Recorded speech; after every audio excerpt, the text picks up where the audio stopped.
Buongiorno a tutti, ben ritrovati qui su Radio Rossonera al 16 settembre 2024, lunedì, quindi pre-partita di Milan-Liverpool. Domani si torna in campo per la Champions League, oggi a Milanello per la rifinitura, la conferenza, l'allenamento ultimo prima della partita.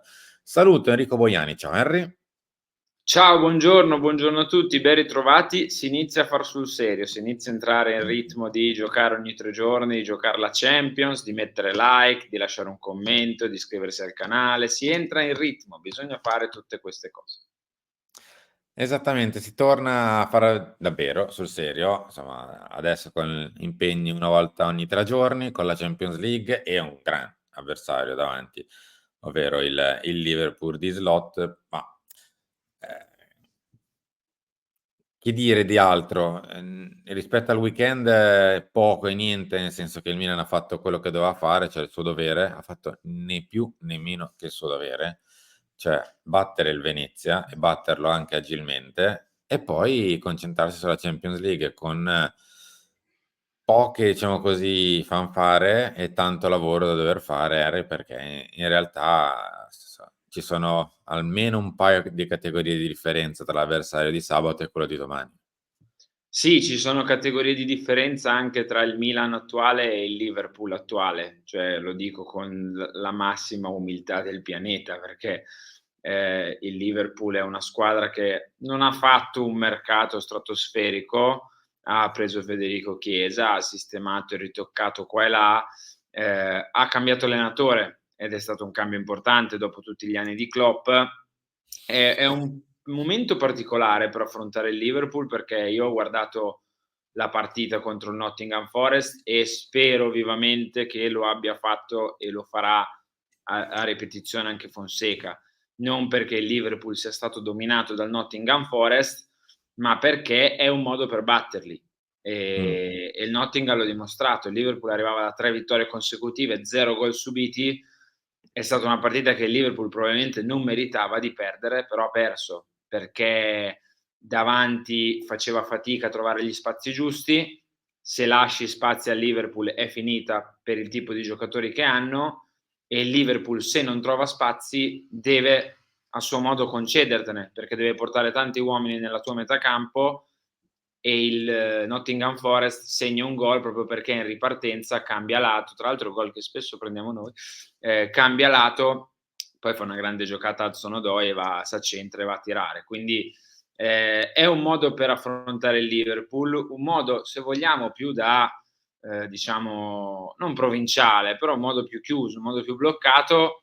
Però se provi ad affrontarla ad armi pari, faccia a faccia, rischi veramente di prenderli in barcata. Il Milan può vincere secondo me questa partita, ma deve fare una partita diversa dalle prime 4, anche diversa da quella col Venezia, perché il primo quarto d'ora dopo il vantaggio ha comportato molti pericoli ed era il Venezia. Se concediamo quei pericoli al Liverpool, invece che la svirgolata di Poyampalo e la mozzarella di Oristanio, ci sono 2 gol di Darwin Núñez e Luis Diaz. Quindi bisogna stare attenti, non è impossibile, l'atteggiamento che servirà è quello che abbiamo però messo in campo col Venezia. Questo sì, l'atteggiamento sì. Alcune idee che abbiam messo in campo col Venezia sono molto rischiose, per essere ottimisti. Non si può ancora difendere come difendiamo, anzi in realtà abbiamo forse privilegiato è sempre una sorta di coperta corta. Se cerchi di andare un pochino più verso l'esterno, soprattutto sul lato della palla, scopri il lato opposto e quindi ti esponi a quello che magari è stato il gol del Parma. Quindi cambio completo di gioco e rischi. Se fai questo in modo tale da poter coprire un po' di più e lasciare, che so, il centrale di centrocampo, Fofana, piuttosto che Loftus rispetto alla partita di sabato, libero di essere un pelo più largo, che quindi è lui che scivola sull'esterno e dà una mano al terzino, si svuota completamente il centro del campo. Perché se andate a rivedervi un po' la partita col Venezia, nella parte centrale rischiava di esserci sempre, a volte spesso, il solo Fofana. Quindi, è ancora molto in divenire il Milan ed è il 16 settembre. Ecco, questa è la cosa che per me lascia un pochino l'amaro in bocca, perché è una squadra che comunque ha messo dentro un titolare in mezzo, cioè Fofana un po' tardi, ma quella è un'altra questione, ha messo dentro un titolare davanti, ma insomma punta per punta cambia poco, per il resto la squadra è rimasta questa nei titolari, cioè non cambia niente. Poi vabbè, Calabria, Emerson Royal è questioni tecniche, ma non è che cambia diciamo così, la conformazione della squadra. Il Milan è ancora in alto mare il 16 settembre, per come deve giocare in campo, cioè ancora non sappiamo esattamente cosa vorrà essere il Milan da grande al 16 settembre ed è un po' grave dopo 2 mesi di lavoro. Siamo ancora qui che incrociamo le dita e speriamo, quella col Venezia può essere la formula giusta per iniziare a ripartire? Boh, perché se poi non succederà e speriamo di no, ti arrivano 2 bastonate tra domani e domenica, ti rimettono tutti i dubbi in testa e cosa facciamo? Quindi È un momento strano perché comunque la vittoria col Venezia, secondo me, qualcosa in più ce l'ha fatta vedere dal punto di vista mentale, okay, e viste le prime 3 partite me lo porto a casa, perché il Milan a Parma non è sceso in campo quasi, il Milan con la Lazio aveva dinamiche particolari dal punto di vista del gruppo e di quello che stava accadendo. Il Milan col Torino sembrava il Milan dell'anno scorso 2.0, quindi dal punto di vista mentale abbiamo visto un cambiamento, abbiamo visto anche più quasi unione, no, nel gruppo, nelle mh. esultanze, con l'allenatore stesso se vogliamo e via dicendo. È ovvio che bisogna risolvere le questioni tattiche, che con squadre come Liverpool e Inter possono essere un problema.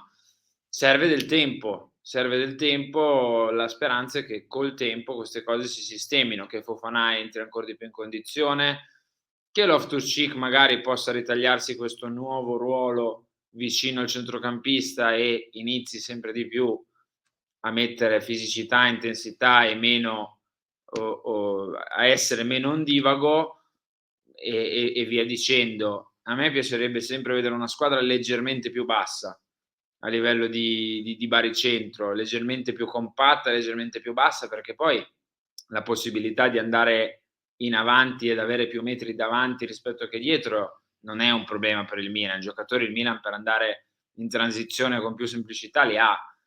È un problema più correre all'indietro in questo momento e quindi per questo motivo starei un po' più schiscio. Poi però sono scelte dell'allenatore, se vuoi fare molti gol, se vuoi avere una fase offensiva magari un po' più piena, devi anche rinunciare a qualcosa dietro.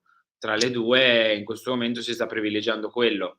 È la scelta giusta? Ce lo dirà il tempo. Per me l'equilibrio va sempre trovato.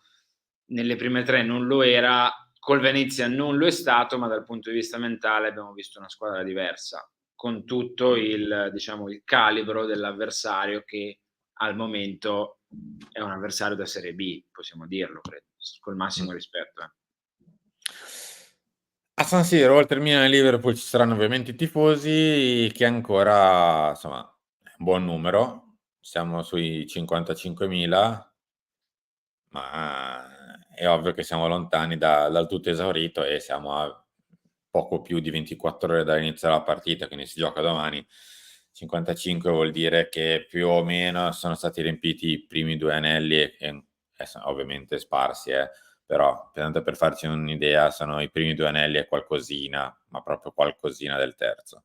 Quindi, complice un po' magari il momento, complici i prezzi, che sono onestamente altini, come erano altini col Paris Saint-Germain, però il Paris Saint-Germain lo stadio c'era. Che altro dire? È tutto figlio del momento, la squadra come sta giocando in questo momento col Venezia in campo, eccetera, il pubblico che comunque c'è, ma non definitivamente. È un momento che forse no, nel senso è ancora difficile dire è nero o è roseo.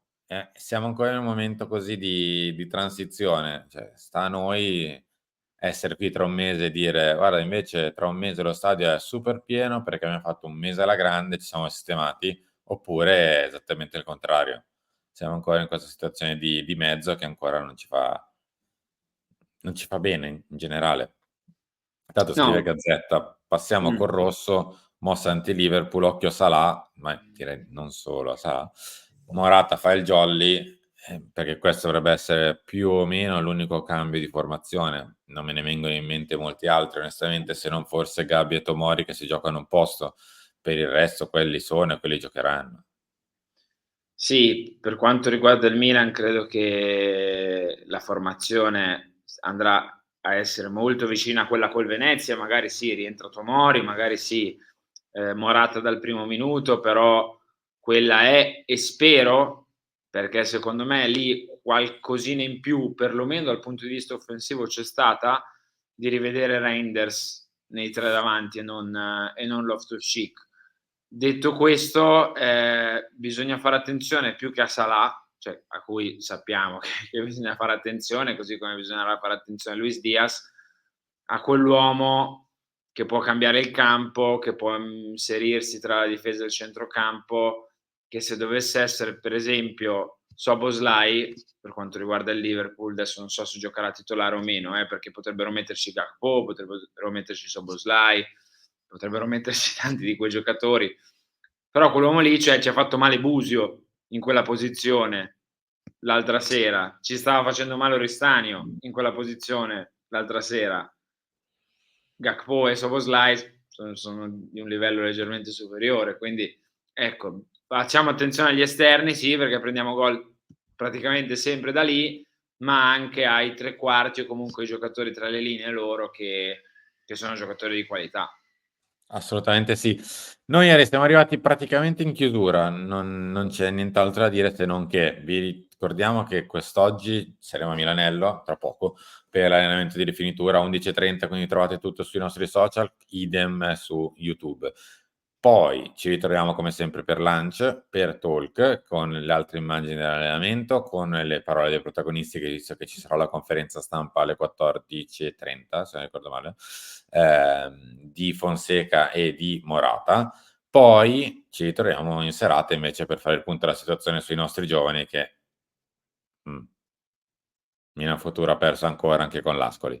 Vabbè. Dobbiamo anche fare il punto sulla giornata del Fanta, direttore, perché tu hai stravinto, io ho straperso, ovviamente, quindi Ma non è vero. complimenti al direttore per insomma, questo titolo vinto. Grandi applausi, grandi applausi.